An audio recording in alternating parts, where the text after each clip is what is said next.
অনুব্রত মণ্ডলের বিরুদ্ধে কেন কড়া ব্যবস্থা নিচ্ছে না পুলিশ, তারই প্রতিবাদে সারা ভারত গণতান্ত্রিক মহিলা সমিতির মিছিল এই মুহূর্তে হাওড়ায়। সরাসরি সেই মিছিলের ছবি দেখছেন আপনারা। আমাদের সঙ্গে রয়েছেন আমাদের প্রতিনিধি সুনীত হালদার। সুনীত, দেখো, এই মুহূর্তে আমরা দাঁড়িয়ে রয়েছি হাওড়া ময়দান চত্বরে ফাঁসিতলা মোড়ে। সেখানে দেখা যাচ্ছে সারা ভারত গণতান্ত্রিক মহিলা সমিতির হাওড়া জেলা কমিটির পক্ষ থেকে এই বিক্ষোভের আয়োজন করা হয়। এখানে যারা মহিলা যারা সদস্য তারা কিন্তু পথে নেমে এসেছেন এবং এই ফাঁসিতলা মোড়ে তারা হিউম্যান চেইন করে পুরো জায়গাটা ঘিরে রেখেছিল এবং তাদের মূল যে দাবি, অনুব্রত মণ্ডলকে যে তৃণমূল নেতা তাকে গ্রেপ্তার করতে হবে।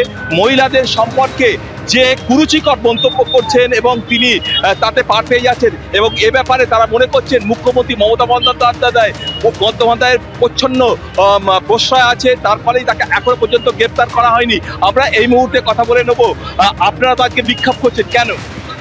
আমরা বিক্ষোভ করছি এখানে আমাদের অনুব্রত মণ্ডল যে কথাবার্তাগুলো বলেছে তার প্রতিবাদে আমরা এখানে বিক্ষোভ করছি এবং এখানে কুশপুত্তলিকা আমরা পুড়িয়েছি।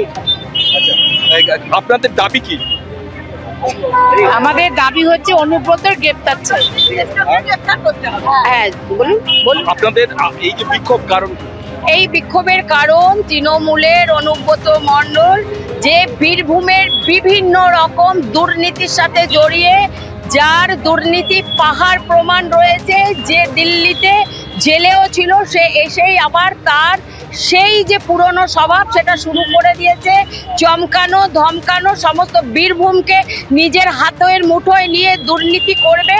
আইসির স্ত্রীকে, মাকে যেভাবে গালাগালি করেছে ফোনে, আমরা সেটা সমস্ত নিউজের মাধ্যমে, বিশেষত এবিপি আনন্দের মাধ্যমে আমরা সবটাই জানতে পেরেছি, খবরের কাগজের মধ্যে দিয়ে জানতে পেরেছি।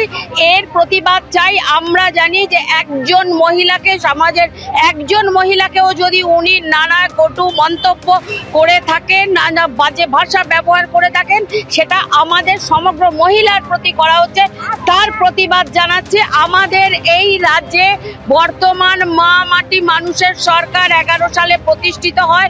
তারপর থেকে আমাদের রাজ্যের মহিলাদের উপর যে নারকীয় অত্যাচার, শোষণ, আক্রমণ প্রতিদিন প্রতিনিয়ত হয়ে চলেছে। মেদিনীপুরে ঘাটালে একজন মুখবধির মহিলাকে তার ঘরের শেকল ভেঙে ধর্ষণ করে তাকে, তার স্বামীকে ডাক্তারখানায় নিয়ে যেতে দেবে না, তারপর জোর করে হাসপাতালে নিয়ে যায়। প্রতিদিন এইভাবে মহিলাদের উপর আক্রমণ হচ্ছে, অত্যাচার হচ্ছে। একেবারে কেন মহিলাদের এইভাবে একেবারে কদর্য ভাষায় আক্রমণ করেছেন অনুব্রত মণ্ডল, তারই প্রতিবাদে যে সভা এবং যে মিছিল, যে প্রতিবাদের ছবি আপনাদের সামনে তুলে ধরলাম।